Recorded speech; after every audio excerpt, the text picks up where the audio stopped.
We'll just wait. Yeah, Sean will be a little bit late. If we're not pressed for time, that's what we'll do.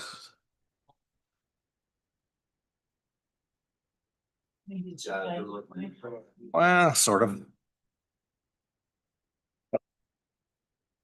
But we kind of thought maybe, well, there's Angela. Yeah, let's go ahead and get this meeting started. Welcome everyone to our August 19th City Council and Redevelopment Agency joint work session of August 19th, 2025.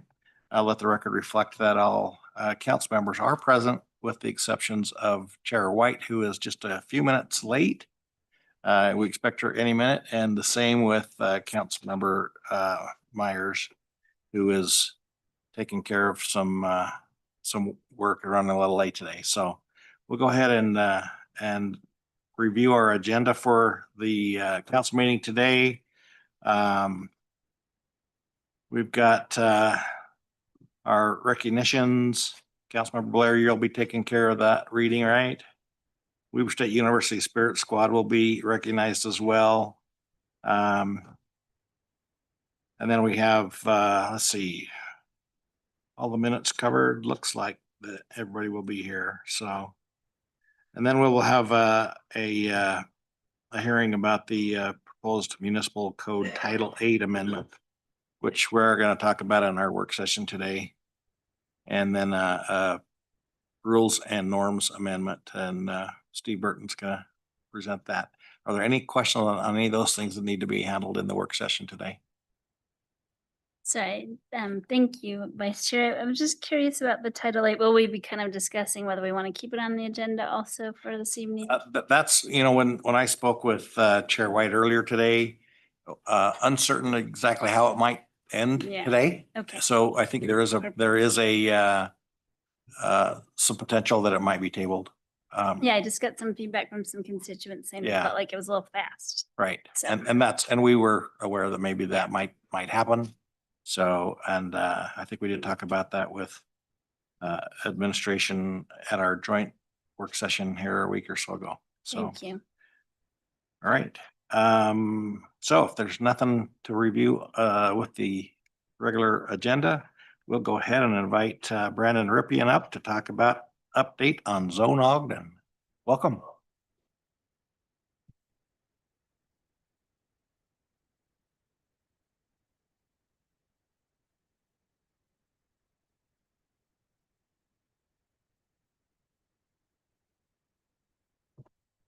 Okay, can you hear me now? All right, perfect. Thank you for the opportunity to talk a little bit more about Zone Ogden. We went through a lot of what we've been working on last meeting and the meeting before. This should go a little bit quicker. We're going to focus on land divisions and special standard land divisions.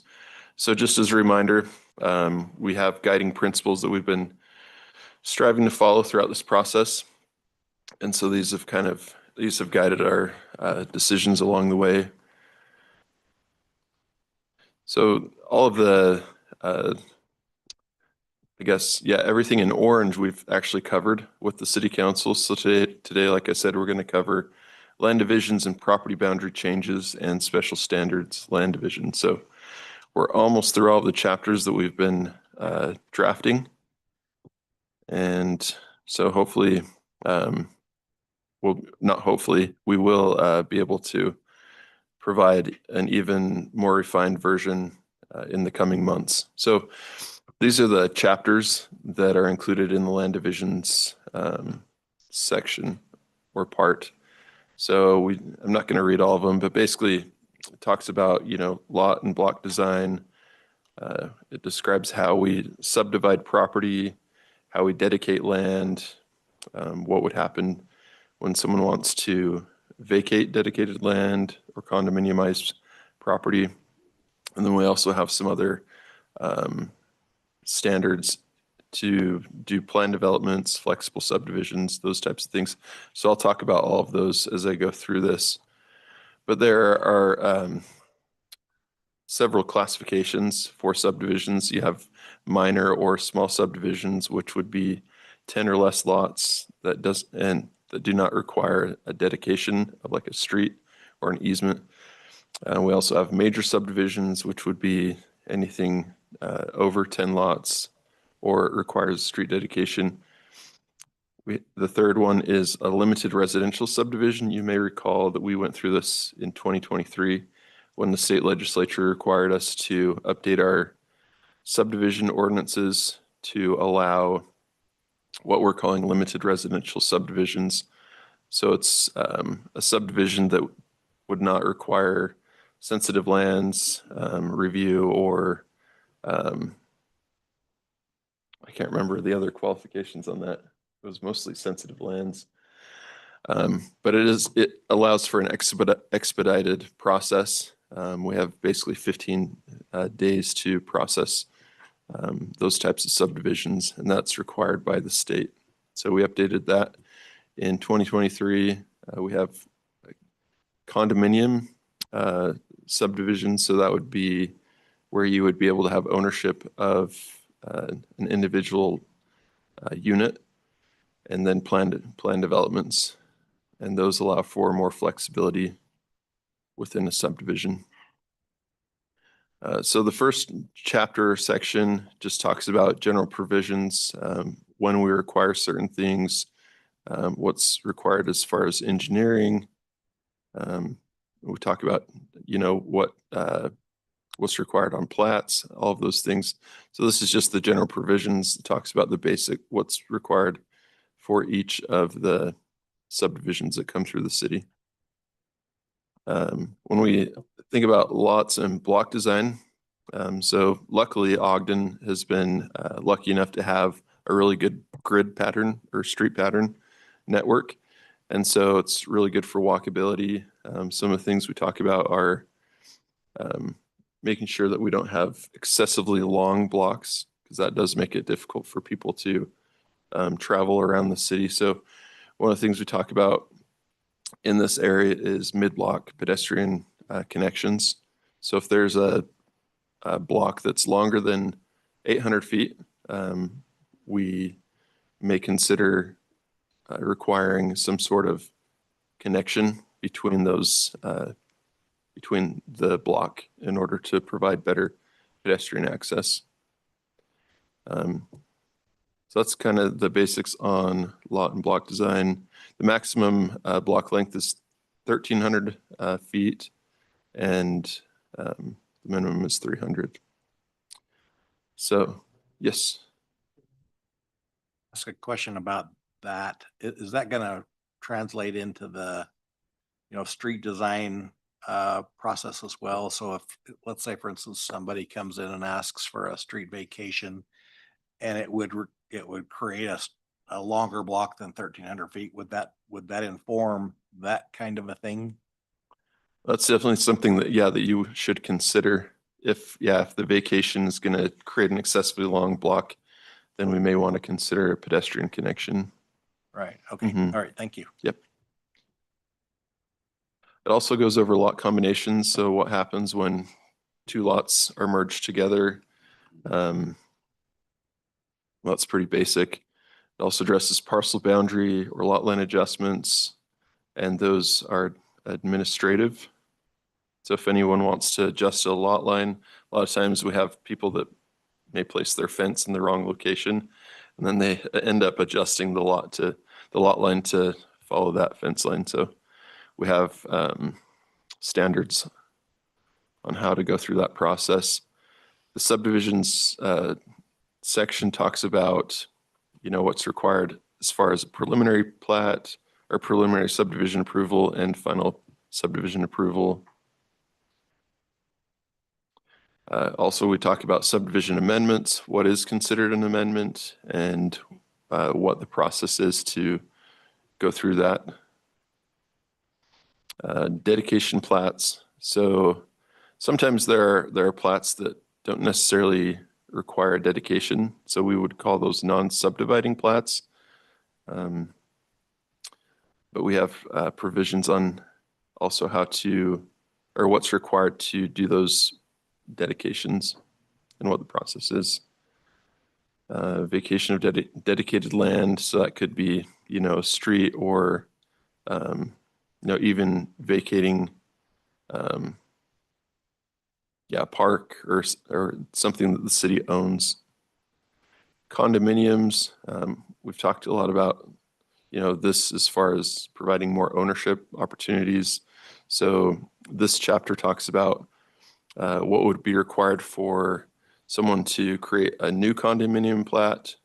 And then we also have another section that talks about retrofitting. So if there's an apartment, for example, and they want to create condos out of those, it talks about the process of, what's recorded and what standards need to be in place in order for that to occur. So a lot of times that requires an HOA. We also talk about special standards. So Ogden City is, as we know, mostly built out. And so it's a little bit harder for Ogden to build new single family housing. So we do have some options to provide more ownership housing. So these are some options. So one of the options is zero side yard lot line. And so there may be circumstances where it makes sense that we allow for a home to build right up to the lot line. Where, in some situations, it wouldn't make sense, but there may be opportunities for this where it would create an additional lot. One of the things I wanted to point out, if we do a zero lot line subdivision, the lots that are adjacent to other lots outside of that area would still be required to have the same minimum side yard setback of the zone. So if in this graphic, you can see there are a couple homes that are right up next to the property line. And then the ones that are next to the lots outside of that blue area, those homes are required to have that minimum lot size. So we want to allow for flexibility, but we also want to be considerate of how it impacts people outside of that area. Do you have anything else to say about that? Okay. One of the other things we've proposed is lot size averaging. So what this would do is it would allow for more flexibility with lot sizes. So you may have a property that's zoned R18 and the minimum lot size is 8,000 square feet. So this option would basically allow you to have a lot that may be 7,000 square feet, but the overall average would have to equal that 8,000. So if you had a 7,000 square foot lot, you would have to have a 9,000 square foot lot somewhere else.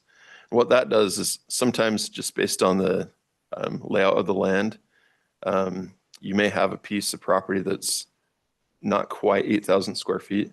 And so that would give you an opportunity to build one additional home where you otherwise would just have to either use it for something else. So Can I ask a question about that? Mhm. So what's the downside of just calling it an R16 at that point? I mean, what's the difference? What can you do on an R18 that you can't do on an R16? Yeah, I mean, you could definitely make the lots smaller, but that would basically reduce all minimum lot sizes for the. So I guess I know setbacks are still going to be an issue. Although on your drawing there, it looks like side setbacks aren't an issue. Is that the case? Yeah, so this example up here is the zero side yard. So that would allow for some of the homes in the subdivision to be built right up to the property line. So that example is just the zero lot line. The other one would allow for some of the lots to have maybe a smaller minimum lot size than the zone allows. But we do have a maximum reduction. So it couldn't be more than 25%, or sorry, is that like, yeah, basically it would have to at least be 75% of the minimum lot size. So if the minimum lot size is 8,000 square feet. Mhm. Let's say you could go down to 6,000. 6,000. Yeah, As long as you had a 10,000 somewhere. exactly. Okay. Yep. hmm Okay. All right. Yep. I still don't know that I understand exactly why we just don't change the number instead Mhm. of all the other stuff. I still don't understand the difference, but Yeah. We can do that also. That- Yeah, that is an option. An option, just rezone parts of the city to allow more density. Yes. This other option is a common area subdivision. And so this would be used if someone was building like a private drive or private right of way. It also could be used for cluster subdivisions. I don't know if you're familiar with that term. So cluster subdivision basically allows, let's say it was zoned R18, but it was, part of it was sensitive lands. And so in order to protect the sensitive lands, you allow for the same number of homes that could be built on that property to be clustered together. So they wouldn't necessarily have to be 8,000 square feet as the minimum lot size. They could be 5,000 square feet, for example, but you're still giving them credit because they're protecting that property. And then a lot of times with that, that property is managed by an HOA. So whenever there's private right of way or private utilities, those would be considered common area subdivisions because they're regulated by an HOA. I'm sorry to keep Yeah. asking silly questions here, No, but you're good. HOAs are, while we could require one, we can't require it to actually function.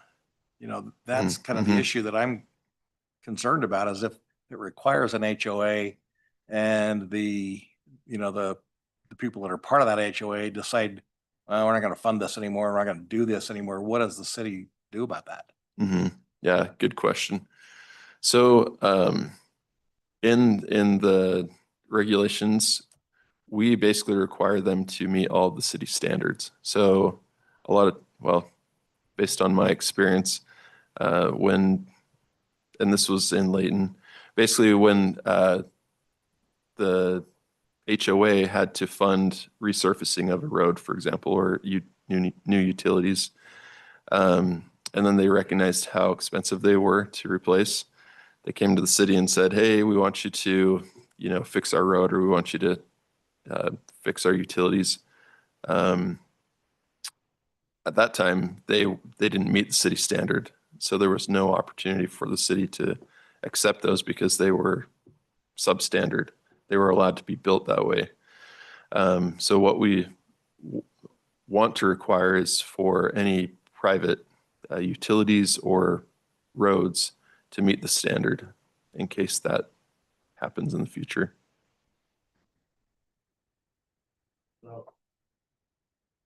So they actually could dissolve their HOA and still meet city standard, but still take advantage of the common areas subdivision kind of a thing. Well, yeah, I mean, that's the decision we have to make. Yeah, that's If- kind of, I'm just kind of seeing you're one of both ways, and I'm not sure it's Mhm. going to work both ways. That's my concern, Oh, yeah, definitely. hmm This is a sound planning principle. I mean, I've heard about it at APA conferences for a long time. hmm It's the only component that makes it iffy is that HOA thing, to my mind. And Mhm. if by city ordinance it says, okay, you must have one, I don't know how we force that, because that requires them to have an election and, somebody overseeing the HOA and somebody managing the funds and all of that kind of stuff. And I don't know how we force that. That's a good question. I don't know if the state really Yeah. lays that Don't know How out. we force it either. I mean, it's required. Often what happens is, they kind of force themselves. They realize, I'm tired of driving over potholes. We gotta figure this out. Didn't we recently have a development over here downtown somewhere kind of throw up their hand and say, we're frustrated? Does anybody remember that letter we got from somebody?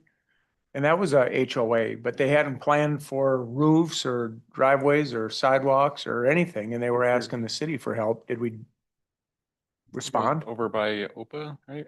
I think it was over. I tried to set up an appointment, but it hasn't come to fruition yet. But they had a huge list, yeah, of things Yeah. they were working on. Basically, they just needed, I think, more connections with people that they could talk to about what they wanted to do in what order, because they had so much. Yeah. Yeah, okay. Okay, let me throw this out. Tell me why this wouldn't work. If we're requiring them to build to city standard anyway, Mhm. okay? I guess the issue then is the common area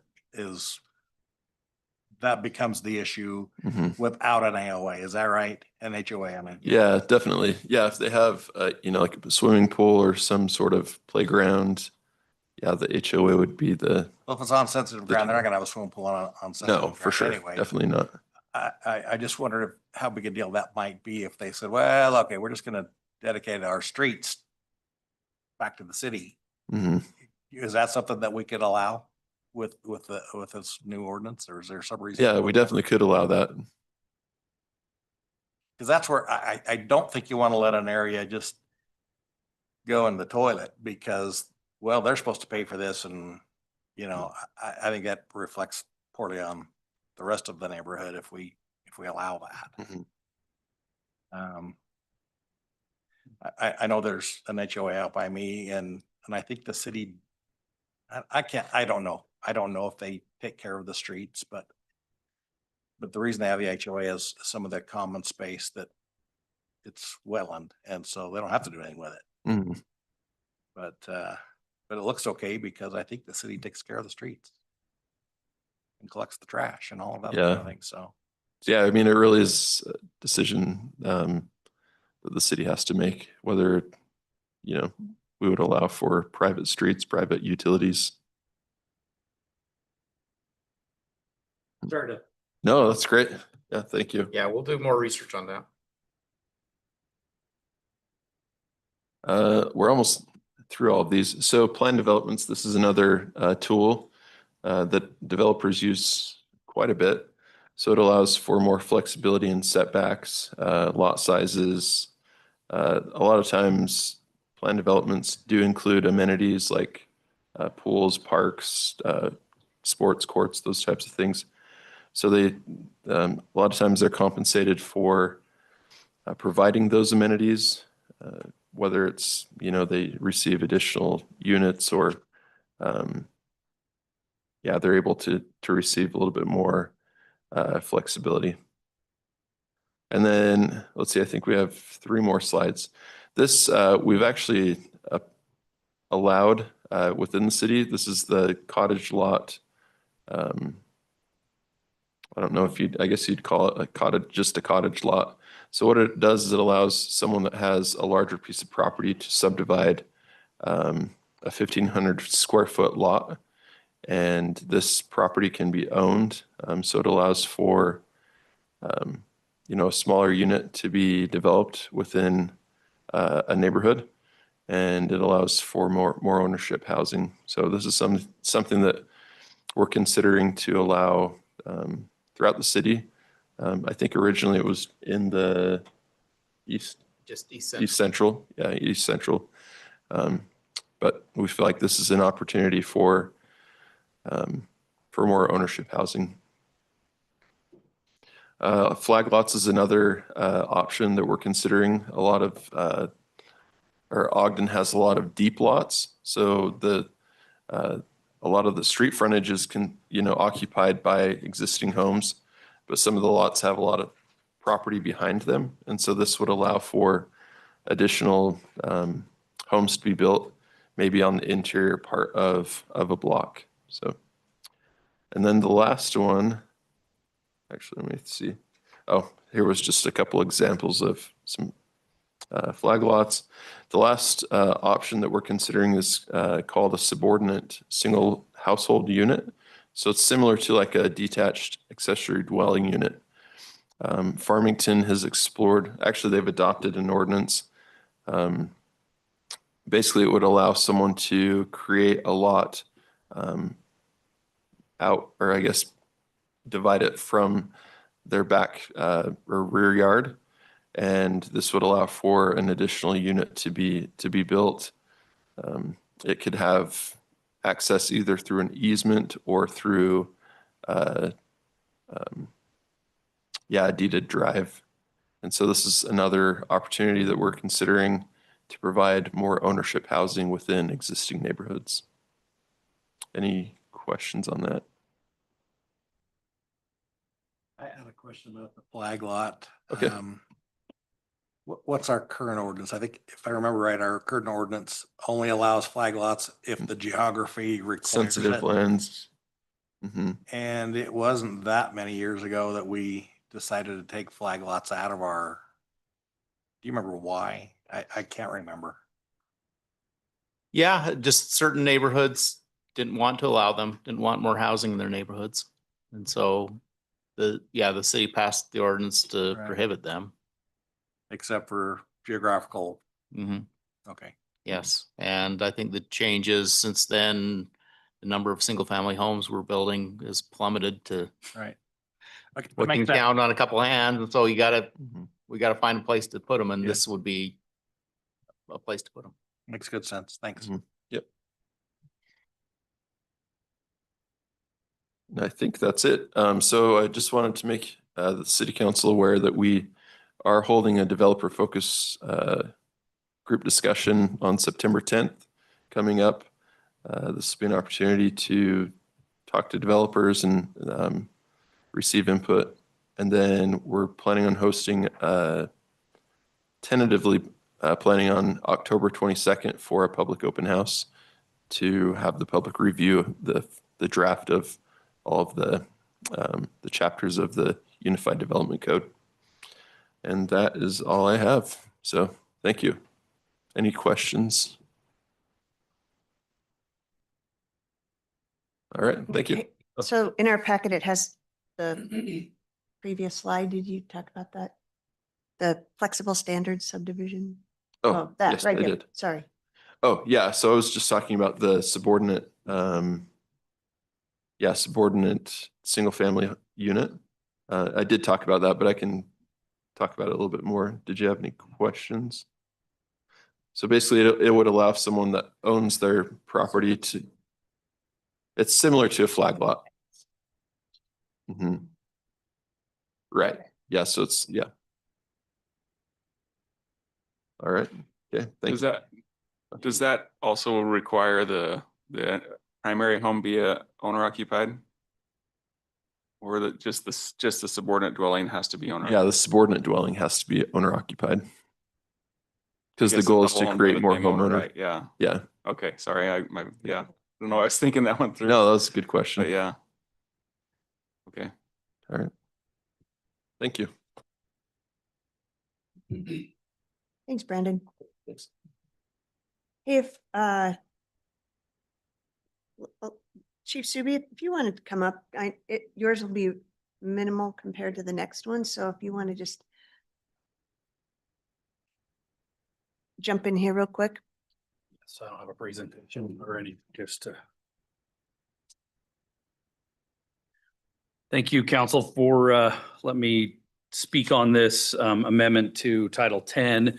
The background on this is we're ultimately looking at allowing our officers to be able to enforce traffic laws on school property. Last school year, our officers, SROs, started looking at how they could improve safety on our school property. Vehicle traffic has been a concern, and we have really no legal authority to stop vehicles, to even educate.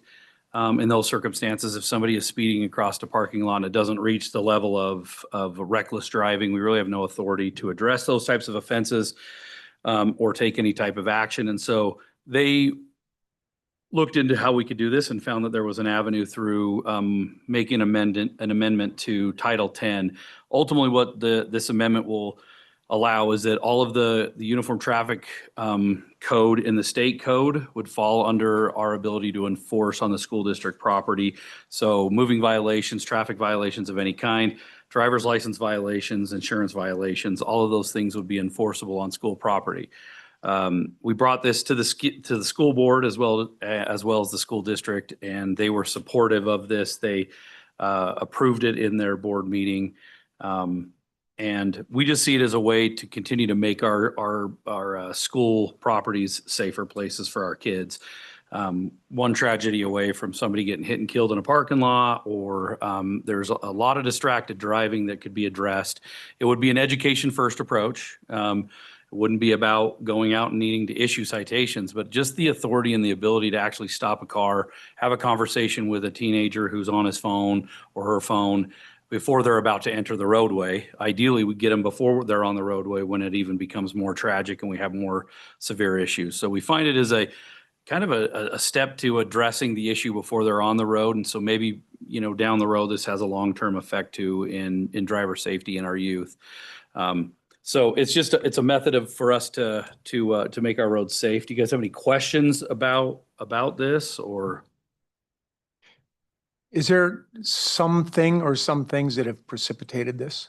So according to the SROs last year that began to look into this, it was that they were having several close call situations. We have numerous accidents inside of the parking lots that we really can't take enforcement action in. We just ultimately investigate them, ask them to exchange information, and there's really no repercussion for those violations. Also, you may have neighboring juveniles who don't go to the school coming onto the school property and without being able to know if it's trespassing, but are in there driving recklessly or doing something that appropriate in their vehicle. We have no real way to stop them, and this gives us the ability to investigate further on those circumstances too.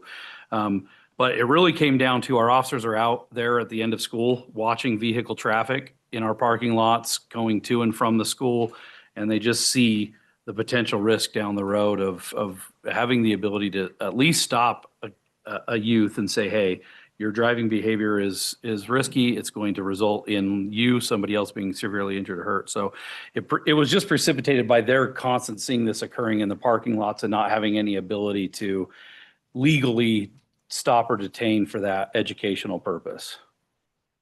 And the school personnel, so administration couldn't administer some sort of discipline for the kid that's out burning donuts in the parking lot? It's tough. I guess they could, but they have no means to stop them. They have no means to identify them. They have no means to address the circumstance. This is ideally what you're describing is what I hope happens is we work with the school district on those, say we have somebody who's habitually offending in the parking lot, we're providing that information to the school itself, and then they can potentially take their own action versus issuing tickets or creating that type of an issue. Like I said, it's an education first approach. We do that already when it applies to vaping and things like that. It's often handled at the school district level when it occurs on school district property, where we may stop, detain, and address it, but it's typically turned over to the school district. So that is a potential avenue that we will explore in this.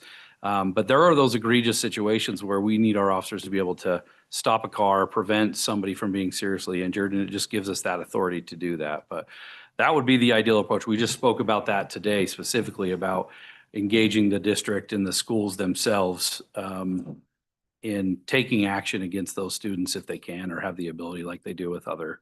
So physically, what does this look like, Chief? Have you got additional patrol cars up there? I mean, this SRO isn't going to handle this all on their own.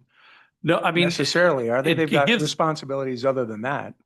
Definitely. And it gives them the ability to do that, but it also gives the ability to have other officers come up and assist. So if we have a frequent occurrence of this, let's say at one of the local high schools, that SRO can request assistance now and have an officer come up and help them do some of these educational stops and address it. Yes. Can an SRO do every single thing? Absolutely not. But it does give them that ability if it is egregious enough. That's why we don't see this as we're going to be doing traffic stops every day in the parking lot of the schools. Or this has turned into an enforcement ground for us to just make traffic stops. This is a tool that will now just give us that next step to say, okay, if an SRO sees this behavior, they have the ability to get in their vehicle, follow it, make a traffic stop 3 blocks away because they may not catch up to it till then, and then address the issue. But it also that we could have our traffic unit come up and help us if we're continuing to see that. Ideally, we'd be working with the school district in conjunction with that before we did any type of real major event like that. But yeah, it's not something that the SRO can solve all by themselves, but it is a tool that will at least give them some teeth and authority to have these conversations. Okay. Thank you. Mhm.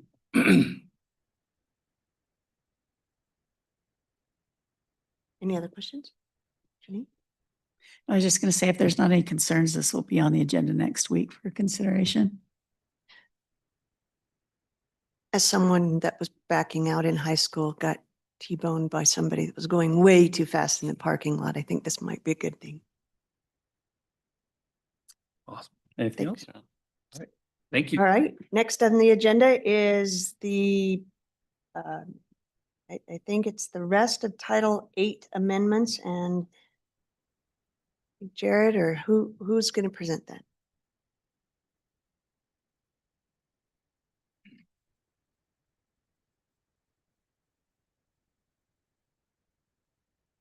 All right, Chair White, thank you.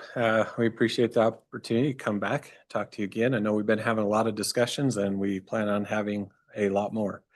The focus of tonight is basically just to kind of go through and continue the conversation specifically about the minimum standards at the airport and what we're hoping to achieve with those.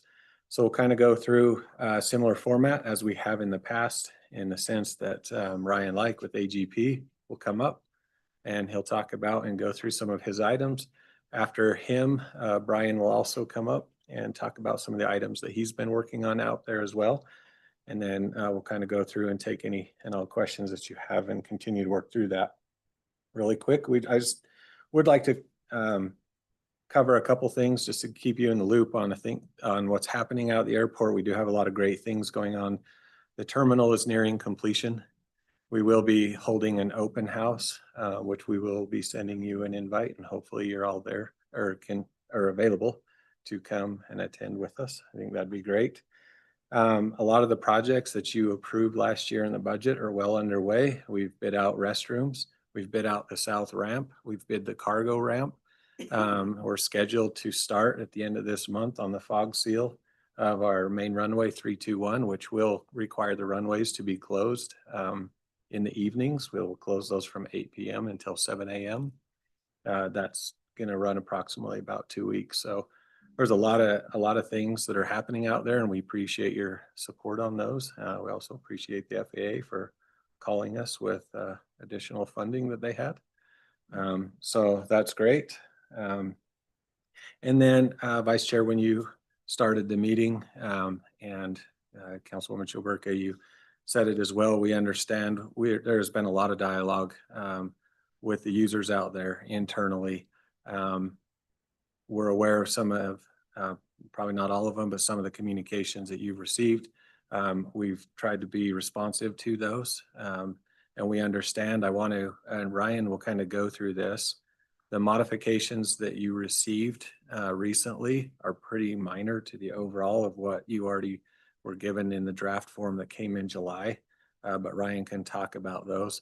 But again, our goal and what we wanted to accomplish with all this is that we are being very open, that we are taking all that feedback, that consideration. We're working with everybody to make sure that this is moving forward in the appropriate way.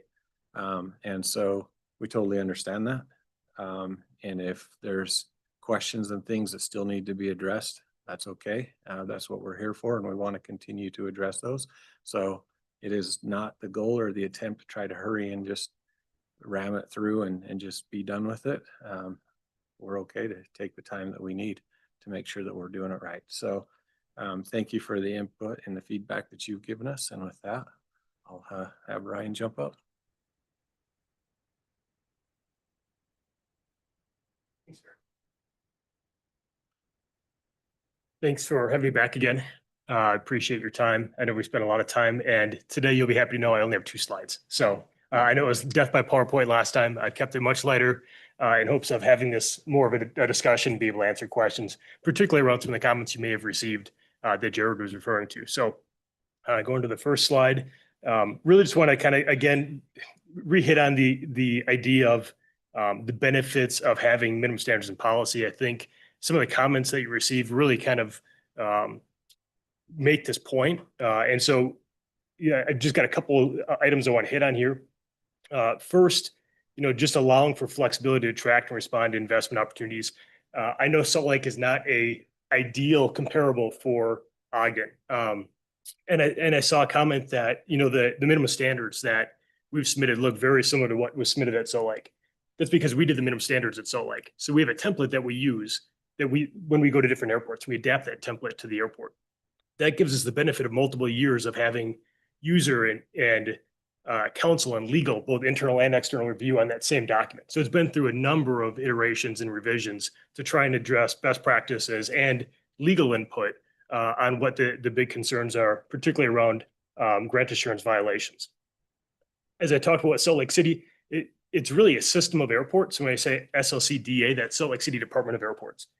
They operate very much like an airport authority where they have extraterritorial jurisdiction, right? So they're operating in not just in Salt Lake City, but even in different counties in the case of Tooele.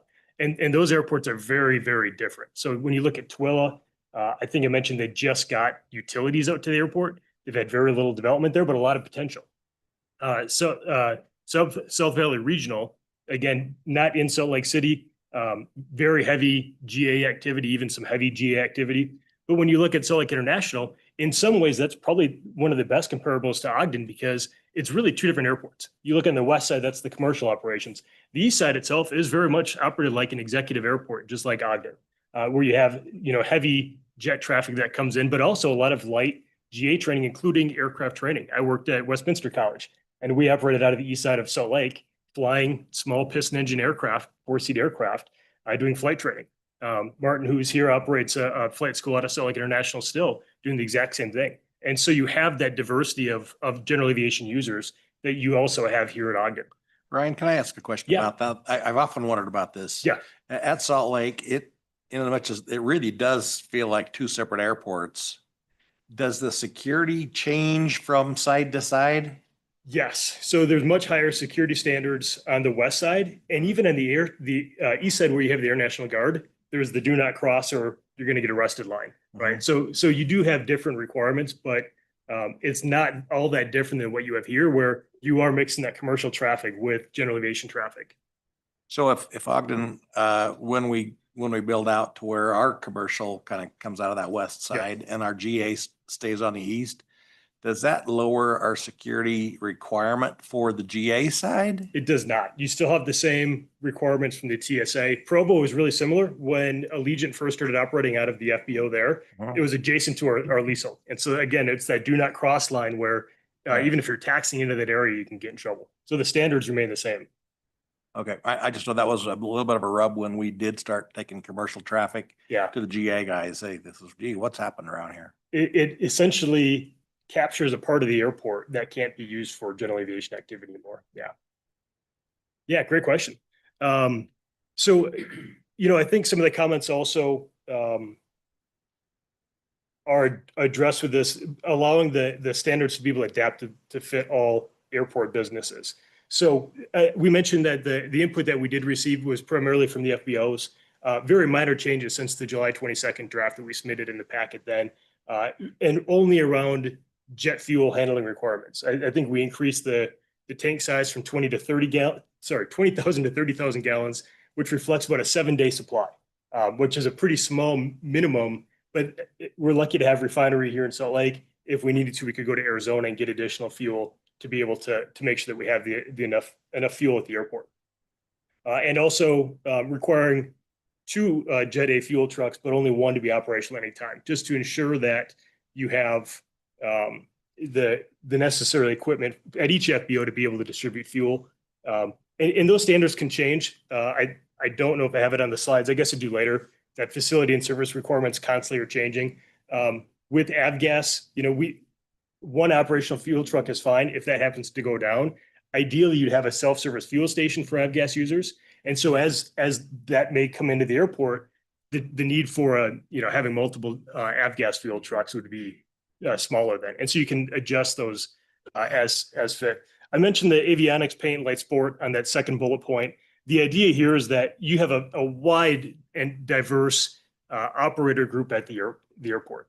We want to make sure the minimum standards can adapt to not just each one of those users or the operators and the scale of the operation that they do, but the changes in that. So light sport aircraft is a relatively new category with the FAA that allows for I'd say less restriction than what you typically have on a general aviation aircraft. It's not something that's necessarily considered in the minimum standards specifically. And so the comments you received, I know one was a light sport operator. That allows the minimum standards to, as we're bringing into compliance operators, to be adapted and even create new categories for these types of operators that may have specific needs. Avionics and paint is another one of those. I saw comments that were particularly around the requirements for a maintenance repair or overhaul shop, which is a Part 145 repair station. There's high standards. It's regulated by the FAA. Not all maintenance is to that same standard, right? You can have avionics shops or paint shops specifically that don't need to have that same standard, but may have other standards, particularly when it comes to ventilation, if you're doing paint and things like that. So having an adaptive policy really helps you to adjust to the scale of the different operators, even if they're in the same category, create new categories for things like light sport when those do come up, and be able to help bring into compliance some of those operators that are out there. Part of the challenge, as I mentioned, we received input a lot from the FBOs. We haven't made any changes to the SASOs because we haven't gotten input from all of the stakeholders. And really just identifying who all the different commercial operators is really tough. Brian can speak to this next, but the stat I heard was there's about 50 commercial operators on the airport, of which about 9 have commercial leases that allow for that type of operation. A lot are under private hangars that may not meet the requirements for business permits at the airport. And so we want to bring those operators into compliance in the best way possible, but still enforce the appropriate standard for the conditions of the airport that have the standard that Ogden needs to see in order to be operated safely, to make sure that the investment that's happening from the existing business is protected, and also to make sure that the users are getting what they need out of the airport as well. A good example of that is adjusting insurance policies.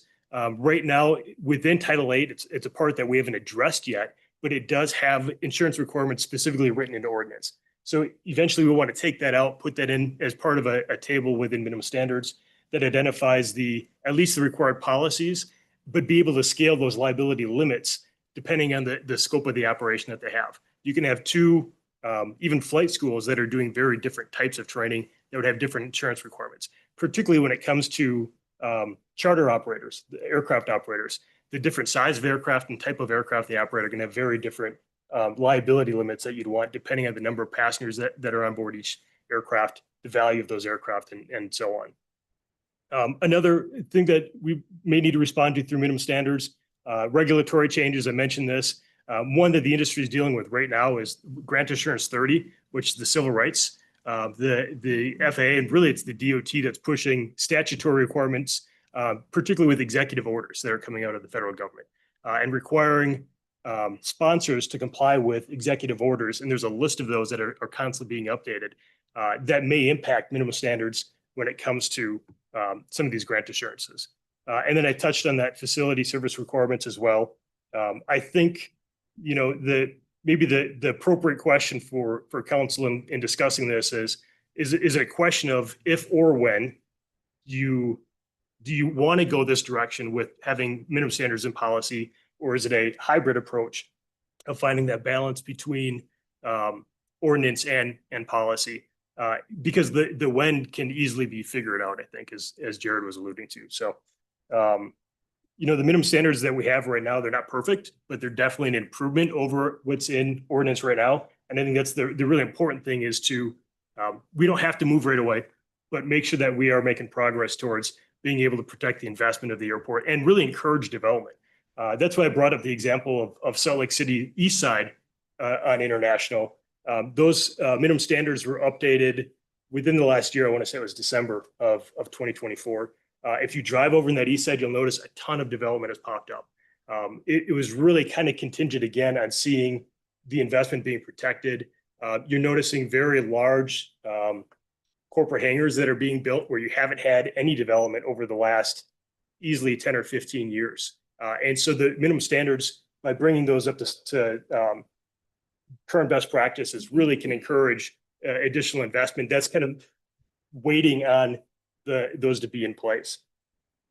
I have a question Yeah. about the insurance policies. Help me understand how I understand what you're saying, that different operations are gonna have different liabilities. Yep. Absolutely. That's not a dispute. But what I fail to really follow along with is if it's not in ordinance, if there isn't some kind of a calculus in the ordinance to figure out what the insurance requirement is gonna be, then it does tend to, it could tend to go arbitrary. Yeah. So why not put it in ordinance as the, the calculus on it? Mhm. This is how you figure out what your liability will be. That way, everybody gets to use the same factor to calculate it, rather than to go to the airport manager and say, well, I think you guys need this much. Yeah. Tell me that. Yeah, this is a challenging one to deal with. It's really similar to investment for term. So when we get into leasing policy, we'll talk about some airports will have a table essentially where you say, if you invest X number of dollars, we're going to give you X number of years. You can kind of do the same thing with the table. You'll see that a lot of minimum standards where they are identifying not just the required policies, but the liability limits. The problem when you have a table like that is you have to follow it. And it's not very nimble to be able to apply to different situations. And so the table becomes really complex. And then you still want to be able to have the discretion to say, well, we're not going to follow the table. And that's where you can get into trouble. So the best practices that we recommend for minimum standards when it comes to insurance is in that table, you require, these are the policies we're going to require you to have. So general commercial liability, for example, and whether you're going to need hangar keepers insurance if you're storing other people's aircraft. We don't set the liability limits in the minimum standard itself. You can have that table that you apply, but you keep that essentially in policy. So you have the ability to be able to have discretion on that without having to stick to a very strict formula as you kind of referred to. Does that answer your question? I'm still. Why it seems a little arbitrary. It can be, yeah. And I think it's just a matter of you can have it behind the scenes, and that gives you the discretion to be able to do that. You can also have it in ordinance. That's fine. It can just get you in trouble if you're not following that table exactly. I guess an example of why this. That's where I think maybe that would help me. If Yeah. you said I have an example of how this works. Brian's raising his hand. Brian, do you want to jump in here? Okay. Yeah. Our airport even. So we have insurance requirements for flight schools. Well, a flight school has 2 aircraft and one that has 50. But it's the same insurance requirement because it's in ordinance that you'll have this much. Now, is it appropriate for the flight school that has 2 aircraft to be required to have the same insurance as 50? No, but what does the ordinance do? It reverses it. Whoever wrote the ordinance put it in for the flight school with 2 aircraft, and the flight school with 50 is underinsured. So that's one situation where we'd be able to say, how many aircraft do you have? All right, this is the recommended insurance from risk management. So the airport director follows the risk management best practices, and we also have aviation risk managers that can help the city follow that. So that's one example. The other example for like rates, fees, and charges, we have $100 a year commercial activity fee for the students with 2 aircraft and the one with 50. That doesn't seem appropriate that the flight school that's got 50 aircraft pays the same commercial fee that someone with only 2 does and works part-time. That's why we want that flexibility. Minimum standards, if you want to operate a commercial operation at the airport, here's the minimum standards you have to follow. And then we have the flexibility to scale it to their operation in policy. Okay, so I'm just going back on some of the complaints that have happened historically. And that was one of the issues that kept continuing to be brought up. You guys want too much insurance. That was kind of what the common complaint was of years past.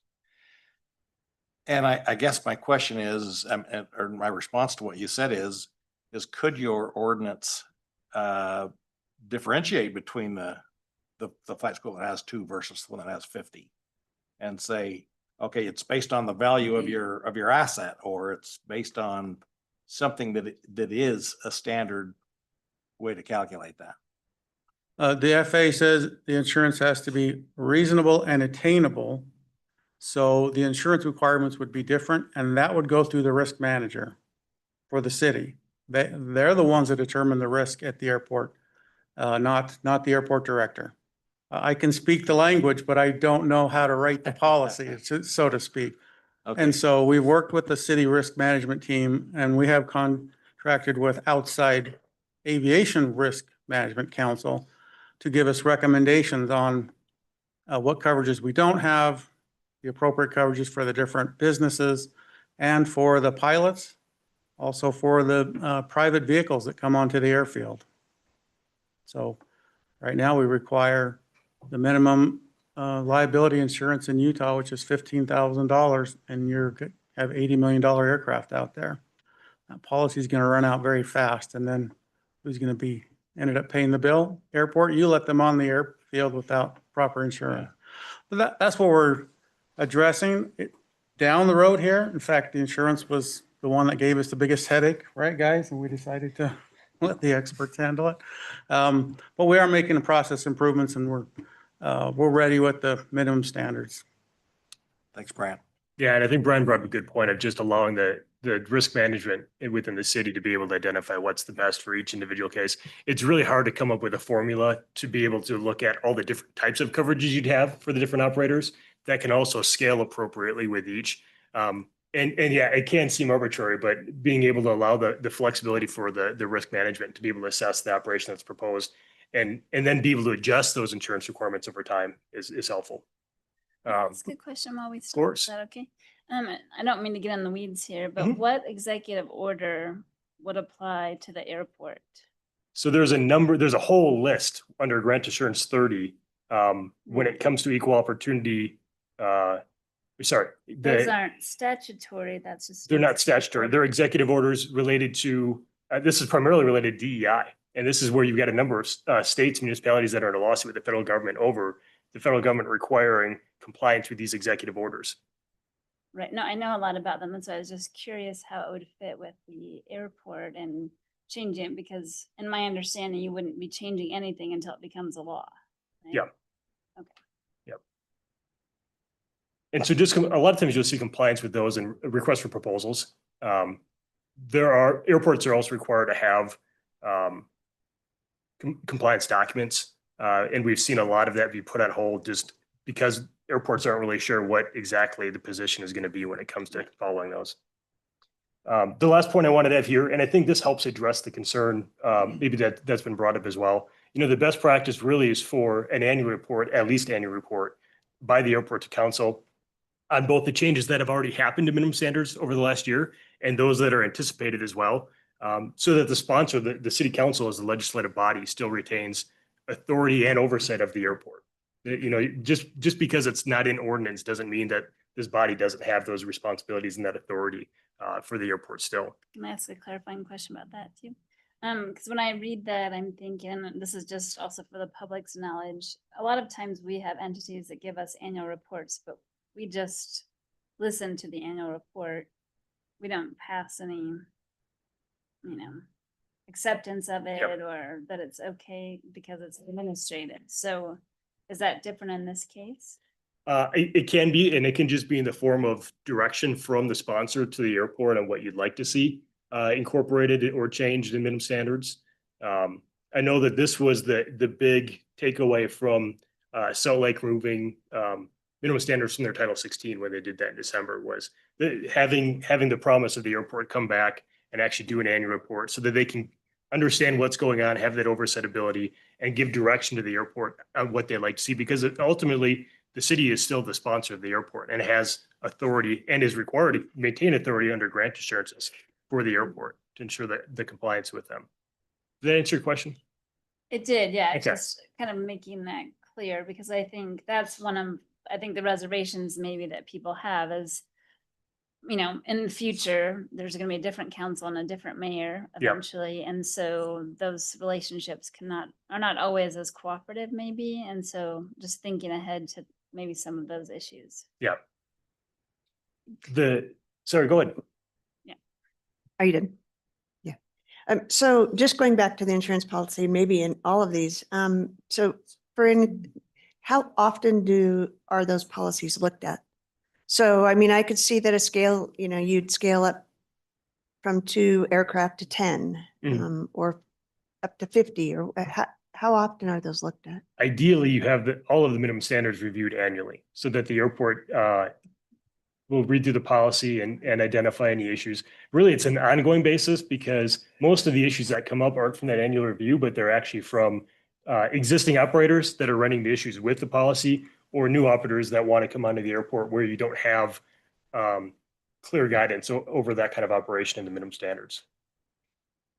This is not for you to answer, but for administration to eventually answer, so I apologize. Do we do that with other entities? And I'm just thinking,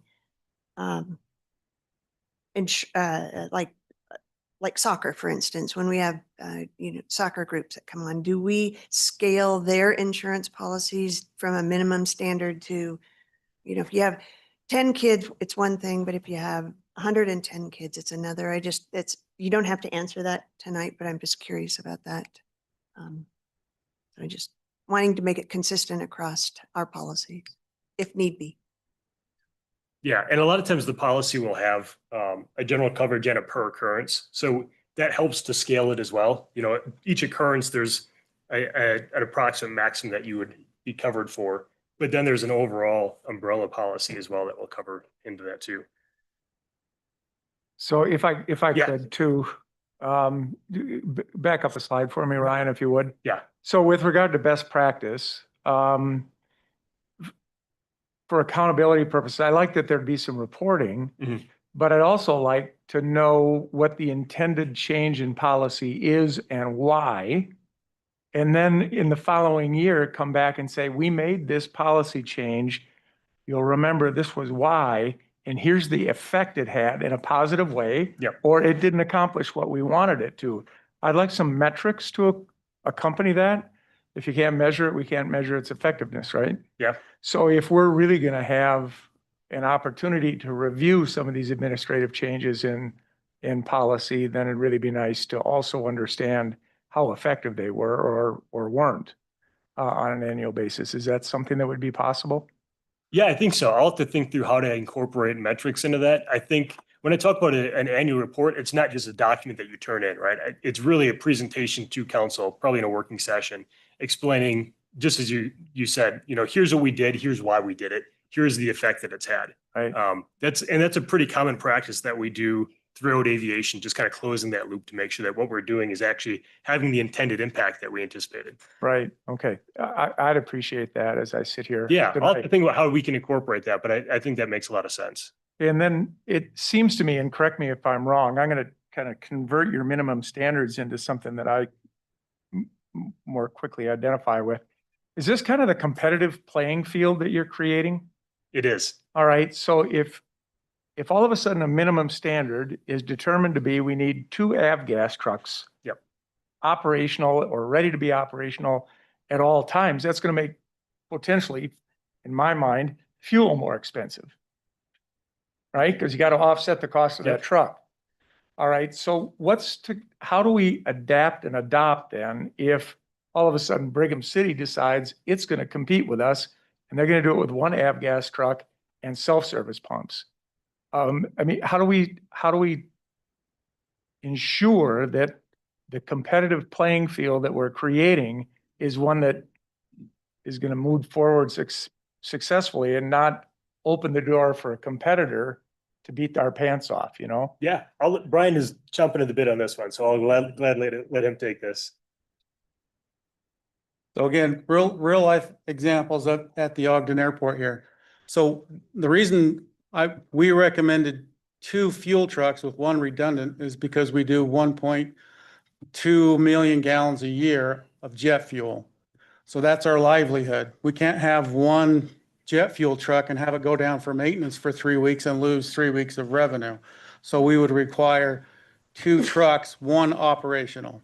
Now, if we get up to 3 million gallons a year, every truck is going to be running. They're going to break down more. So then we could change the minimum standards to, hey, with the volume of fuel, we now want 3 operational trucks so that 2 are operational and 1's down for maintenance. The volume of fuel we do for avgas right now only requires 1 truck. And we do have a self-service station there, so pilots can receive fuel at night. So the capacity for the fuel for avgas is not there. If it goes up to require 2 fuel trucks, if we double or triple our sales of avgas, then minimum standards could be adjusted. The level of service we want at our airport is we don't have to wait an hour in line for fuel for the aircraft. So therefore, we're now requiring each FBO to have 2 avgas trucks. And I think to Brian's point, like this is really a level of service condition. So if we're talking about the competitive landscape that we're trying to establish at Ogden, it's really the cost of doing business here is being able to comply with minimum standards. It's not something that you necessarily build in your cost of goods sold, right? And then you up the margin because your expenses went up, right? This is essentially, if you want to be an operator, or in this case, an FBO at Ogden, this is the minimum standard that you have to be able to meet in order to, as the cost of doing business here. And most of what is, I'm sure the FBOs, Corey and Garrett online will tell you, fuel price is not one of those where you're constantly adjusting it based on the load that you paid to bring in to put in the tank. You know, it's much more on the willingness to pay and the market around you. So the revenue side, the cost, the pricing side is really based on that competitive landscape where your costs are, what's the standard that you have to meet in order to operate at the airport. Does that help? Yeah, thank you. Yeah. Last slide. I said I was going to do 10 minutes for all of them, and that was probably longer just for that. But this is a quick one. I mentioned this slide last time. I think one of the other things with policy, it really helps to keep the minimum standards fresh. I mentioned, you know, that really the only 2 airports in the state that I could find that have minimum standards in municipal ordinance is Ogden and Provo. And I didn't quite get to talk about this. I think I mentioned it in kind of closing last time. Provo is not a great best practice to look at. You know, it was updated this year, but prior to that, it hadn't been updated since 2004. And the update was really in response to one of these issues that we talked about. You had a maintenance operation that was selling fuel, which is supposed to be reserved to an FBO. And so the city had to do something quick. And so they went to city council to resolve that issue, but they didn't open up all the minimum standards because they knew they had to do something quick. And so they did a really targeted update. If you look at their minimum standards, it's not what I'd consider best practice. I know there's one of the comments about looking at San Diego Airport as well. Even those, they don't meet the guidance that was established by the FAA's advisory circulars, particularly on commercial minimum standards. If I wanted to start an FBO at Provo right now, I could do it out of a private hangar with no minimum square footage size, no minimum equipment. It doesn't go into the personnel or the equipment that you need, the requirements that you'd have around regulation. It's very, very minimal, which again is problematic because it invites competition that doesn't meet the standard that the users expect or that the existing operators expect to protect their business. And that's really what Provo was trying to address with that quick update. But when you look at all of the standards, it's really a problem to a point where we've been having conversations. When I say we now, this is my Utah Valley University hat on, about leaving Provo where we've been for decades because there are so many flight schools that have come in there that it's unsafe and they've had to restrict the number of aircraft in the pattern because there's just the airspace is too congested. And that's been enabled because they don't have minimum standards to say, here's the threshold you need to meet to operate there. Anybody can come in and essentially do the business. And so we're really pushing ourselves as an operator for higher minimum standards to be able to see what we've always done there be protected. So we don't have to move and go to a different airport to be able to continue operating. So that was the point I want to make with this slide. Brian, I know you had comments that you were going to talk about, but we can just maybe jump in and take questions depending on what you'd like. I've got a quick question. Yeah. Go back a slide. And so the best practice annual report to the council, what does it look like when, and you know, aside from Rich, who's got maybe a little bit more airport experience than the rest of us, we're not all subject matter experts in this, but oftentimes if there is an administrative policy that might be changing, we'll hear about it from these guys on the row here. They'll say, this is not good, or this is a challenge or whatever. So what does that look like when that annual report comes to the council and maybe the council, because of what we're learning and hearing about, it doesn't jive with what the administrative policy is being recommended? How does that resolve itself? And what, you know, are we losing the ability as a council to represent airport users in that way and maybe have that conversation a little bit fleshed out? Yeah, I don't think so. I think, I mean, the council always has the ability to pull standards back into ordinance, right? So I think you've always got that as leverage to be able to give direction to the airport and say, look, we're trusting you with this policy. We want to see it implemented the way that it is. And here's direction of how we'd like to see that implemented. Brian, did you? Oh, and I apologize. If you just go to the next slide, and I guess this is where I'm getting a little confused because then you have, I know these are really long time Yeah. ago. There's administrative policy and it says adopted, amended, or approved. And so I guess that's what, I think that's similar to the question that you're asking is some entities, when they give us a report, we just listen. We might Yeah. give feedback, but we have no power to approve, amend, or change it in any way. So I think that's what I'm asking about is where is the power to do that? You're saying it's this really nice conversation where you just make this change. Government doesn't always work that way. Yeah. So that's why I'm getting confused. And I feel like that's similar to what you're kind of saying is what is that process? Yeah, what is and the process? Jared, did you want to comment on that at all? Because maybe you can answer that better than I can in terms of, the city's administrative relationship with council.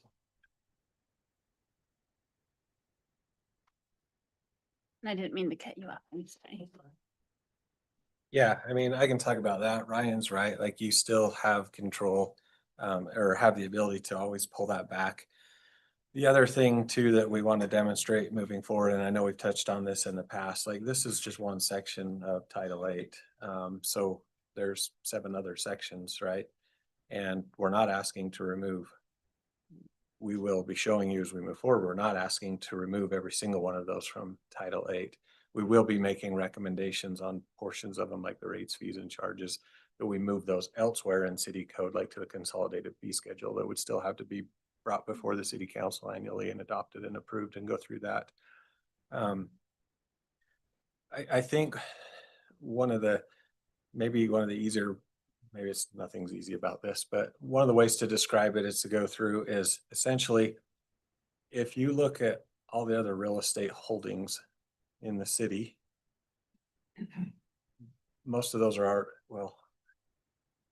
I'll be careful how I say this. I think almost all of them are actually already controlled by the administrative side, the mayor as the authorized for the real estate, with there's steps to come back, to council and certain things that have to take place.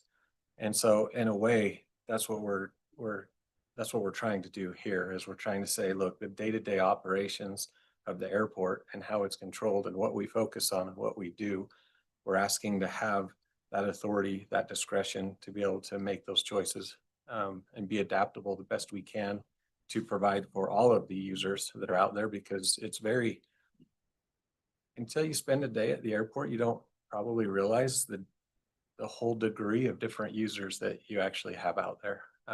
It is. Yeah, quite I totally get the complex. philosophy. I'm trying to get down to how does it work? Right. Yeah. And so basically, that's what we're asking for is the ability to go through and have the administrative ability to go through and be flexible, to adapt, to be able to provide for the users that are out there with reporting requirements, with follow-up, with, coming back and saying, here's what we're doing. I like how Ryan has in here, talks about the best practices in annual report. That's already in code, and and we have not been doing that. And that is something that we will be doing moving forward. That's already a requirement in the city ordinance. That's not something that we're going to be asking to change or remove or to take out. That is an expectation that we will be doing moving forward. That's a conversation that we've had. And so I'm trying to think the best way of, I need to come up with a better way of explaining that to you. Because in my mind, I'm like, yes. On this chart, then it wouldn't say adopted or amended. It would say presented to the council. Because we wouldn't be taking any action because it's administrative policy. Well, you would on the first action in the sense that you would be approving it to be moved to administrative policy. So Right. you would approve that Yeah. that But motion. this isn't the annual time. No. This is just about them making those changes. I see what you're saying. Okay, Yeah, so that's sorry. why I was getting confused. Sorry about that. No, that's why I was getting confused. I'm looking at it saying like, well, every year this is happening. This is just about that initial action. Yes. I have a clarification on the annual report. So right now, there are several annual reports from the airport, the CED, the budget, we have one, our FA inspections, but what we're requesting is a standalone report Right. that has 8 different sections. First is the overview, executive summary. The next is what the city council has most control over. That's the master plan and the strategic plan. How is the airport complying with the directions from the city council? The next will be the primary management documents. We will give an update on all of them, including the master or the minimum standards, rates and fees and charges. And annually, that's best practice. Then there's only 1 or 2 wordsmithing changes or corrections needed as we go along the way instead of 3 work sessions. So once we get this all down, it will flow a lot smoother. Then you go into, do you have an air service development program? Part of our mission, it says to go after air service. Well, how are we accomplishing that? How is the airport accomplishing that? That report not only goes to the council, but to the mayor and also to the citizens so they can see the accountability of the airport that we're fulfilling our obligations to the elected officials of Ogden. It's a very detailed report. There's also a financial section. How many grants did we get? How much are we getting towards self-sustainability? We can provide you with the list of standard chapter headings, and then the city council can add anything they want. Like reports, charts, actionable numbers on an annual standalone airport report. That's best practice. So you don't have to go digging for it in the financial plan. Yeah, let me try to see if I'm kind of hearing what you're saying, because I'm not sure they're quite answering it yet. Maybe. Yeah, it's like, So, I'm getting, so like, yeah. you talked about insurance. Let's just use that as the example. And we have a new airport manager that comes in and at their discretion, they're setting a minimum standard, but maybe not perfect. And we start hearing, as Ken said, from all of these other people that the airport manager isn't abiding by that minimum standard. You come and present it to us they're abiding by the minimum standard of 2, but maybe not 50, right? They've got some discretion in there. We have a really bad risk manager that maybe went on vacation for 3 months or something. Right.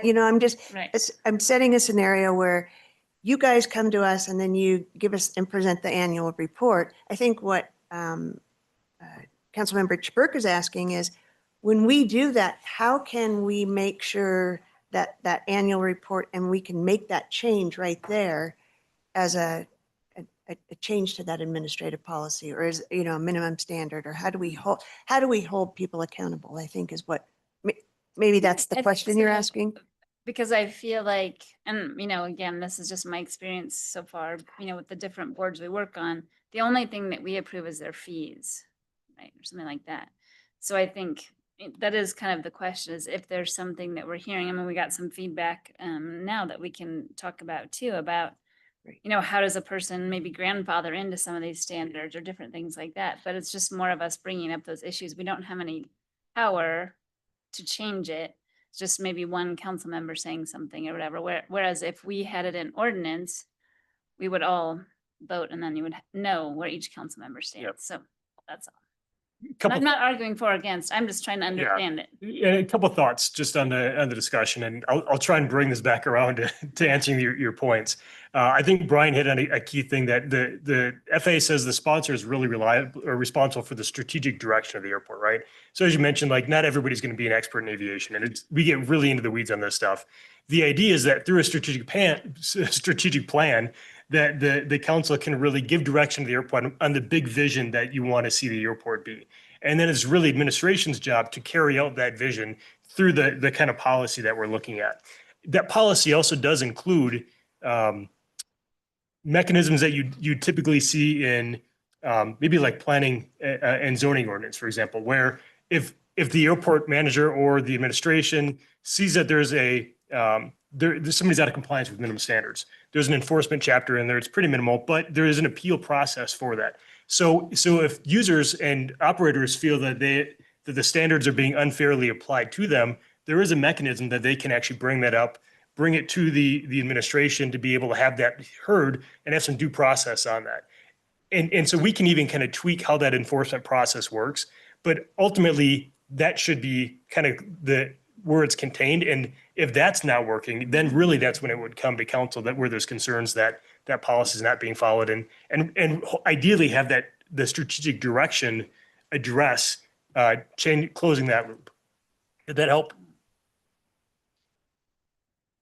As well, if I can, because it is very similar to how insurance requirements are handled administratively currently. And there are internal controls through our contract review process, for example, to make sure that we are following the mayor's directive, the administrative policy on insurance requirements. But it's also a very good place to acknowledge that that flexibility is needed. So when we look at insurance, we're looking at the governmental immunity caps, for example, and we consult with the Utah Risk Management Association of what is the appropriate insurance requirements that we should have as a city.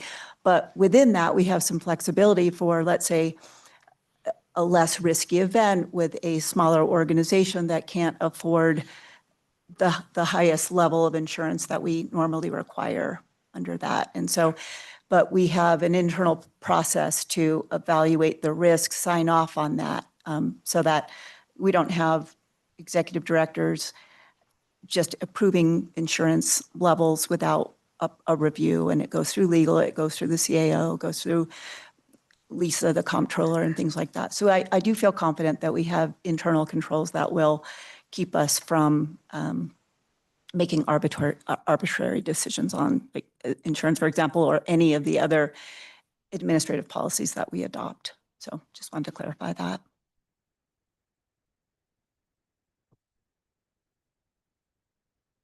Any other questions? Thanks, Mayor. More of an observation than a question.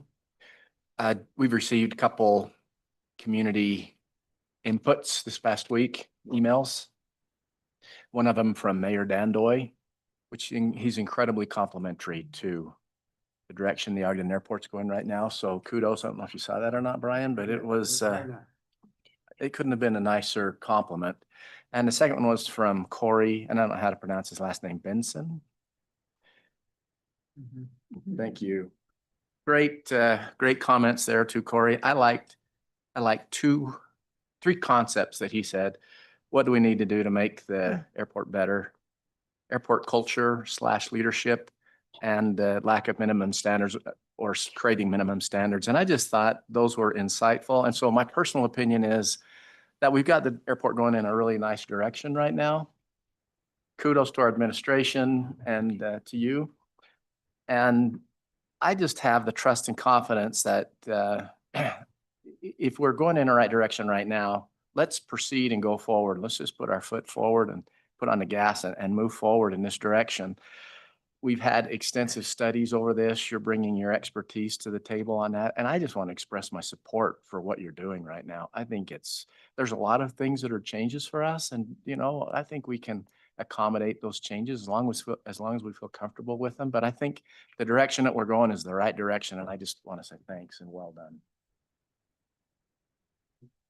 I'd like to add my compliments to Kurt and Ryan as well. So they were on before I showed up. And let me just do a little demonstration here, if I would. Everyone who's been part of this process, if they just stand up right now, so you can see who's been a part of it. Yeah, I got you. We have airport users, the public, stakeholder groups, our attorneys. Everyone's been having input since December of last year, when we've had 4 open houses, meetings with individual groups, airport user groups, and we all have different ideas on where to go. And we all gave our different ideas to that guy right there. Now, everyone who got all of their ideas in the document can stay standing. Oh, wait, I didn't either. Not one of us got what we all individually recommended. And that was the task that these guys had, to get a document that would be the next step for the airport. And since I have individually worked with every one of these groups and individually, that's why they sent it to me. Does this meet the expectations of the airport, the city, the tenants, the FAA moving forward? And I'll tell you, this document does. The separation of, hey, we're going to have minimum standards in ordinance, and now we're going to have the policy of minimum standards moved over to Title 11. So it's a very exciting time to be part of the Ogden Airport. We have our new terminal coming open in November. Lots of capital projects, and now we're realigning, well, hoping to realign the path to best practices for administration of our airport. So I'm very pleased to be here. 11 months, by the way. So.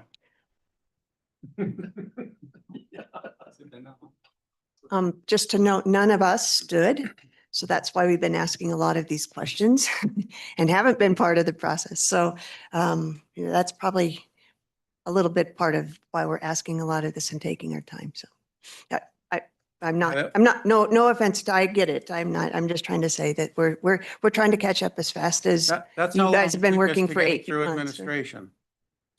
No, I don't know how many versions of this we have, 20, but that's how long it took for us to get us through this process. And now we're introducing you to thousands of hours of, and that's maybe why, welcome to aviation. Can I say a thing or two about what's going on? I can only speak to airports as a user, and I've been to, I've flown into airports that don't have any minimum standards, and you land and you taxi over to the sign that says dial this number, and somebody will come out and get the fuel truck running. And so within an hour, you're going to get your airplane fueled, versus going into a place that does really service people. And, there's a big difference between flying into Helper Municipal and Portland, Flightcraft in Portland. And Ogden has some potential to be the place to stop and get your fuel when you're going somewhere. And word of mouth travels really fast in the aviation community. So if we can up our game, and our reputation will start to get out. And this is going to be the place where people are going to want to come, and they're going to want to get their airplane serviced here or whatever. I'm really excited that we are up in the game out at the airport. It's going to be, it is a jewel that we have, and we just got to polish that baby up. And I'm grateful for all of you folks that have kind of put this thing together for the best practices. I spoke on the phone a little bit with Brian today, and we were talking about this is revision 1. It's not the end result. We're going to have to probably continue to work on this thing over time. But this is a great starting place. I'm pretty happy with it. I don't have a lot of concern that we're giving away all of our authority and they're going to go rogue. I'm not concerned about that. That's not something that I have a huge concern about, especially if we do have that annual report or semi-annual report, at which time, if we are concerned, we'll pull it back. We could, the council at that time could pull it back. So anyway, that's kind of where I find myself. I have flown into those airports that were, you're going to get your fuel sometime within an hour. And that's, there's not a lot to do. They have a pop machine you can buy pop, and that's about it. That's a pretty low minimum standard. So thank you for your good work. And also, it seems like it allows for the flexibility of, and I think, advanced air mobility and some of those standards that we don't even know are coming. So,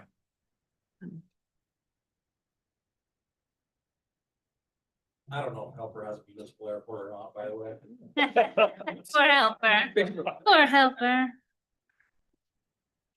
I will say, just piggybacking on Councilmember Myers and a little bit on Vice Chair Heyer, it's been a long time since I've left a meeting here and talked in such positive light about the airport and what's going on at the airport and the direction of the airport. So, and I've said this the last time we met, I applaud Brian. I'm super excited that you're here. I'm super excited about the vision that you have and your excitement for our airport and what you think it can become.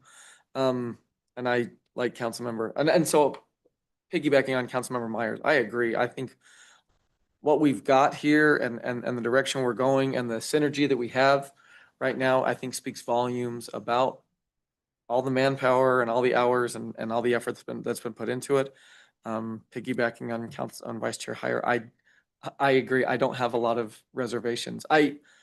Like anything, I don't think we ever pass anything at our level that think and believe this is the last time we'll see this. There's always something. It's been made very clear that I've been doing this for a very long time, and that's something that I have learned more than probably anyone, is that we can't always anticipate everything. And so we do the best we can, and when changes need to be made, we have the ability to change them. And I feel very comfortable moving forward. I feel very comfortable with the team that's been assembled to put this all together and to bring it to us. And I applaud both of you. And I've had conversations with council members and administration, and I've shared my admiration for this process and for the product that you brought us. So thank you. Thank you all. Can I propose something that I think it would give me, it raise my level of comfort, and maybe you can address this, how this might work. If we talked about annual reviews, but I think initially where we are making pretty drastic changes, making some moving fast in an area. Could we, based on this ordinance, require a semi-annual report? And I think it'd also be well if we had a council member that was on or at least a quasi member of the Airport Advisory Committee, or one of those things, so that we could kind of be the ears in that organization and report back to council, because oftentimes that stuff doesn't ever get back to us. Is that something that could be worked into this kind of a thing? Like a council member sitting on the advisory?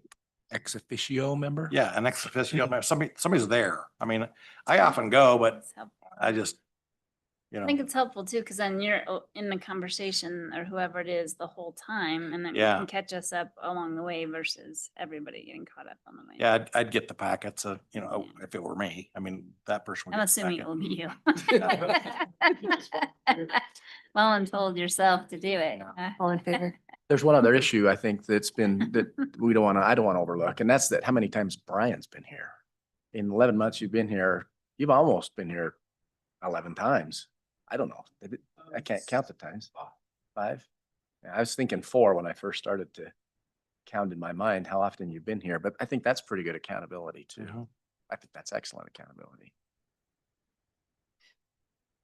As far as the standalone annual report, we would get with council to see when they wanted to review it, because the last section in there is the 5-year look ahead. Mhm. So then we'd want your direction before the budget, not after. Right. Just saying. So, whatever works for your schedule, whatever's a good time to have that, so that you have time enough to look at how to fund our goals and objectives. So one of the things that you said is that we're going to help set the strategic plan. What does that look like? Or what does that look like? Or how does that look like how has that looked like in maybe Salt Lake or other places? Brian, do you want to talk about strategic plan and then I'll jump in? Sure.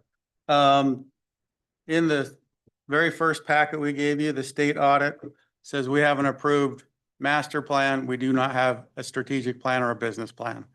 So our group looked at the master plan that was approved, and it was promote local GA, promote commercial air service, and promote economic growth.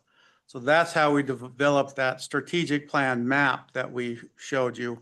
But currently, we do not have a strategic plan. That would, to do it right, would hire a consultant that works with all the airports, comes in here, and whatever time frame we want to do it right.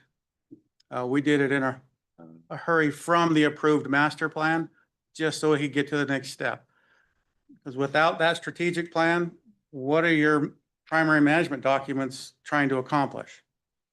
There's no direction. So with those 3 pillars that the mayor picked up on and the city council approved, that's the direction we're going. We're going to protect and promote all 3 of those areas. So yeah, officially, we don't have a strategic plan. But I'd say that there's multiple parts to that strategic plan. As Brian mentioned, the budget. You have what's called the ACIP, the Airport Capital Improvement Plan, which is the 5-year plan that the FAA is committed to funding for capital projects. And so the budget does feed into that because there's a match requirement. And so that's really the power of the purse through that strategic plan. The plan itself sets the vision and it's more higher level, but it's really that Airport Capital Improvement Plan that is going to, and in consultation with the master plan, right? Making sure that we're carrying out the vision of the master plan. That really kind of feeds the direction of each annual budget and cycling back through that consolidated fee schedule to make sure that we're raising enough money to be able to fund the projects that are in there. So just to touch base on a little bit of that, where Brian's talking about some of these documents, there's quite a few documents that we're missing, but we're chipping away at those. We're getting those. So right now, we're just getting ready to put out the RFP for the airport development guide, which is another component that we're missing. That'll all tie back into zoning, like Zone Ogden, and the different things that are happening there. So we're trying to get that out right now so that we can feed that back in. There's quite a few other documents. I think we've provided the PMD list in the past. If not, we'll for sure get that over to you, about how we're chipping away and trying to make sure that we're getting integrated in all of these documents that, depending on which documents they are, some of those will rise back up to you and others are pretty small administrative things that'll happen internally. So we are chipping away at those. Councilman Heyer, I would like to go back and kind of touch on your question that you had really quick, as far as if the council was to take action on this and do an approval, and if they put that condition in the motion of the semi-annual report, absolutely you could do that. And yes, we would abide by that. No problem. And then as far as the airport advisory board, it is not currently staffed. If you recall, in 23, at the end of 23, I came before the council and asked to remove the sunset provision because I actually had that sunset provision and kind of went away. And we're like, no, this is a board that we need formally that needs to be permanent. And so we removed the sunset provision, made sure that we kept that advisory board. The intent is to remand that as we get all of this put back together and get that back in place. And absolutely, there can be a council member as part of that. That is not a problem.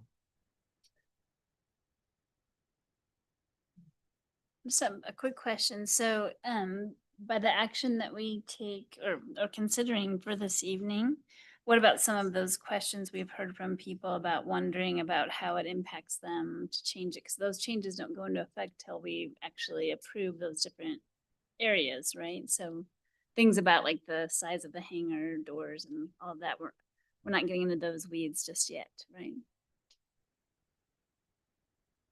Well, since you were looking at me, Oh, no, I did ask those questions. I'll look at anybody else, whoever wants to answer. I talked with Brian about that, and I think you are prepared to address some of those. So maybe, and since we got a few minutes, maybe that's appropriate to do that.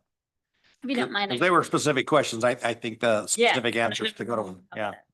I can speak, Brian, while you're pulling up your notes, I can speak to the one email I did see from the light sport operator that also does avionics, from what I could tell. There's a question of whether airlines would be required to meet minimum standards. So specifically, there's an exemption for Part 121 airlines that don't have to meet that. In fact, the minimum standards don't apply to commercial airlines because they have a different agreement with the airport. So this is really just for commercial businesses that are providing a service to the public. So even individuals that are doing aircraft maintenance on their own aircraft, there's an exemption again for self-service. The FAA requires that you have to be able to self-service your own aircraft. And that can include bringing somebody on the airport to do that service for you, but that person has to be permitted. So they'd have to request an operating permit from the airport director and show that they meet the minimum requirements for an individual that is doing operations in the airport that does not have a lease. So that language was really intended to make sure that if you are doing aircraft maintenance in a hangar that you are leasing or own on a ground lease, that you're not taking in more business than what you can store in the hangar itself, right? We don't want to see aircraft spilling out on the ramp, congesting taxiways and taxi lanes. So that was the idea with having that hangar size. And we don't specify a hangar size just for any SASO, right? The only hangar size that we put in there was specifically for FBOs. And I know the FBOs would like to see that even be larger. And I mentioned that when we talk with operators, they want to see higher standards because they want to protect that investment they're making. I know the other comment from that email was regarding required personnel. And that's something that specifically the FAA addresses in the advisory circular, which is the guidance document they put out on commercial minimum standards. They have a number of questions and had specific language that I had put in an email saying airports really need to consider not only the required personnel for each operation, but the qualifications that those personnel have, hours of operation, that sort of thing. Yeah, the other ones that I addressed, now I've received 4 letters specifically in the last week regarding support for this, even from the individual that wrote and asked about comparison to other airports.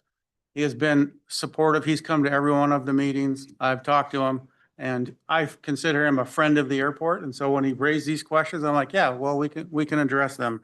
So, the personnel requirements, the maintenance provisions we've already addressed, comparison to other airports. We have brought that up in all of the meetings that we will take any good idea from any other airport.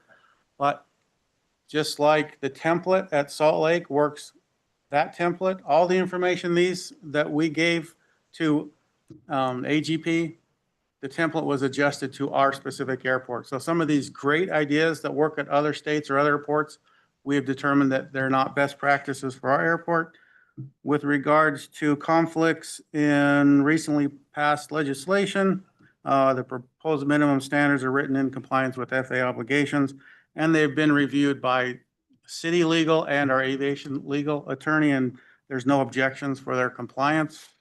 As far as the timing of the documents, I did ask, we've done 2 clerical revisions from the one 2 months ago. July 22nd. July 22nd. And so I asked him to clarify why, what had changed substantially.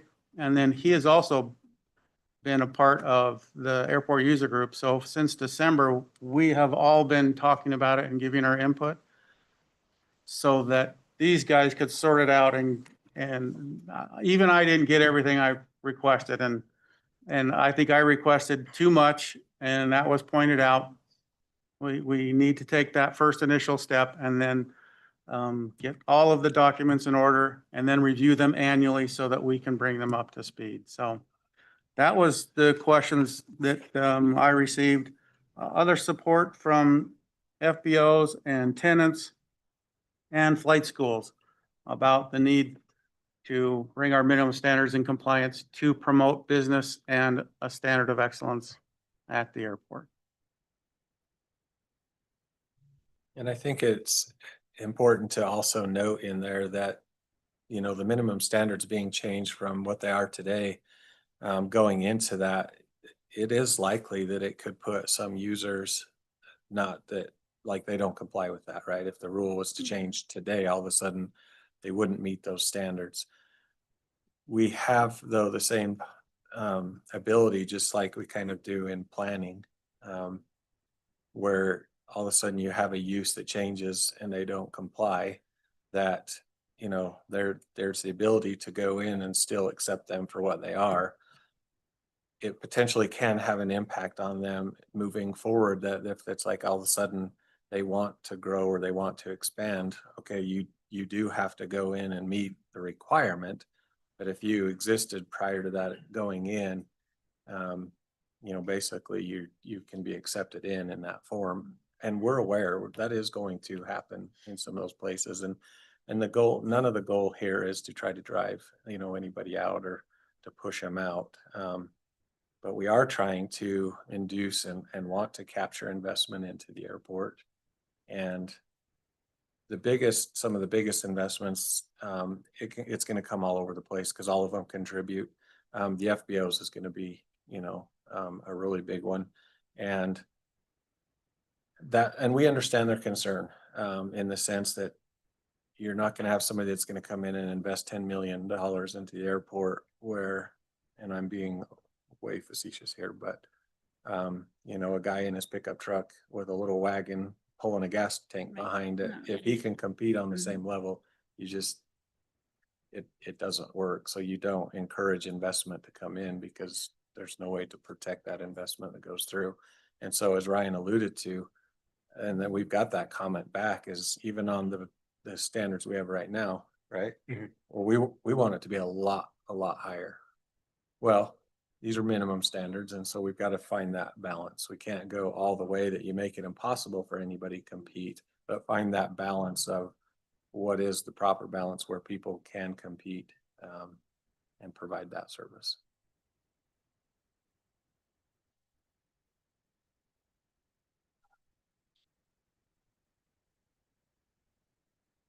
So I'm not sure, I guess maybe I'm just reading through the comment or this individual's email and I'm just trying to understand. So I guess I'm trying to understand whether we've addressed the hangar issue.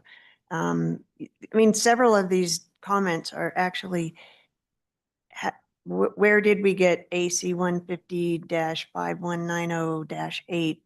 And is that a minimum standard? I guess I'm questioning, and is that what's going to go into the minimum standards document? Are we addressing all of these? Yeah, so the AC 5190-8, that's the advisory circular. So that's guidance documents the FAA puts out to industry, specifically on commercial aeronautical services.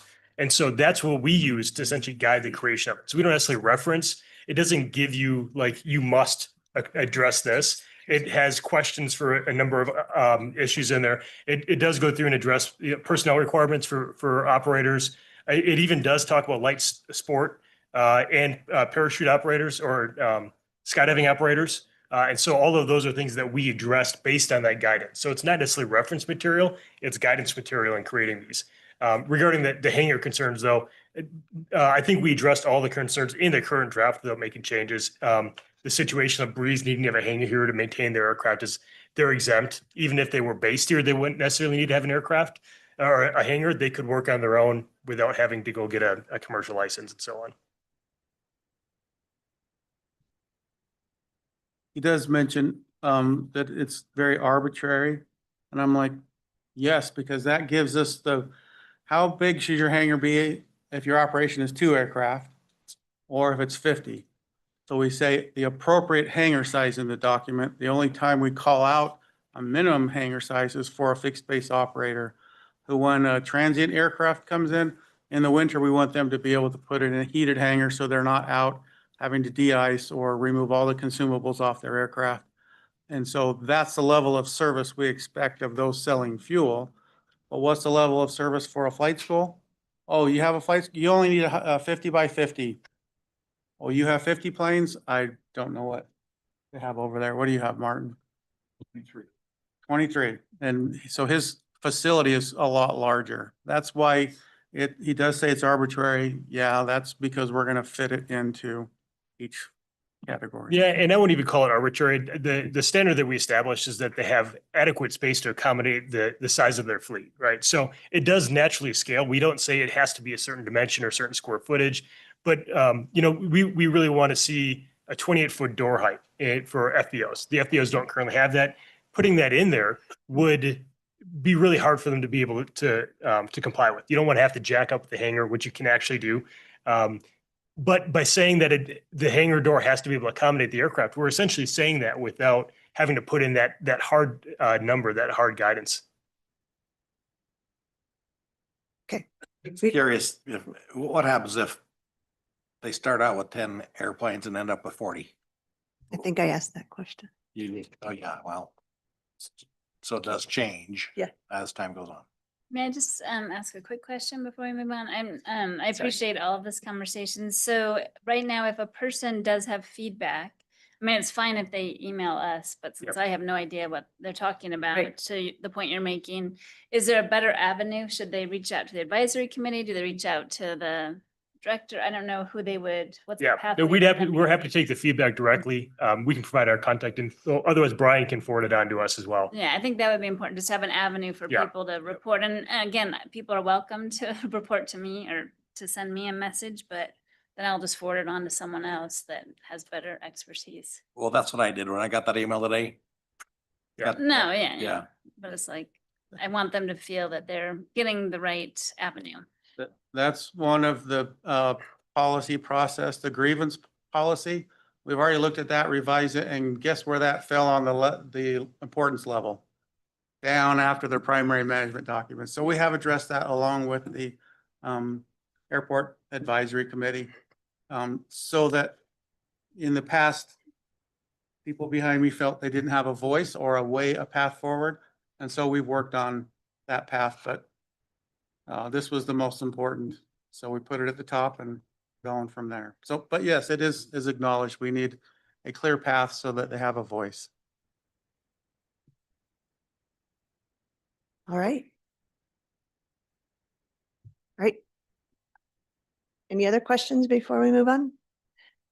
Madam Chair, one comment. I respect Councilman Hires' idea about maybe having a member of the council on the Airport Advisory Committee. I just think there's enough city oversight already. I don't know that we need to be on that committee personally. So that's the only thing I want to express. All right.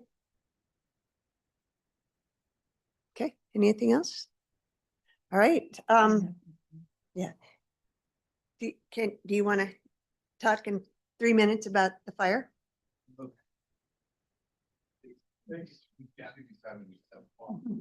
Yeah.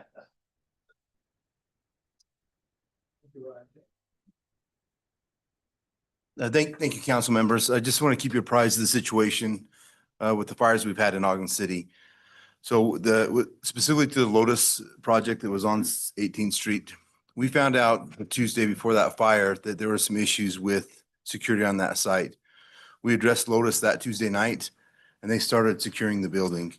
Unfortunately, that fire happened. And so it's been a busy fire season. North Ogden had their fire. We responded to help them. Salt Lake's had their fire. And so we met as a team to say, what can we do to secure these properties? So we got the stakeholders involved, we emailed 84 contractors, met with 50 of them on a Zoom meeting and talked about the IFC International Fire Code, what that allows us to do, and what we want to do as a city moving forward. And we've implemented those. So we have 14 buildings right now that we consider vulnerable buildings. They're in the same construction phase as the one that caught on fire.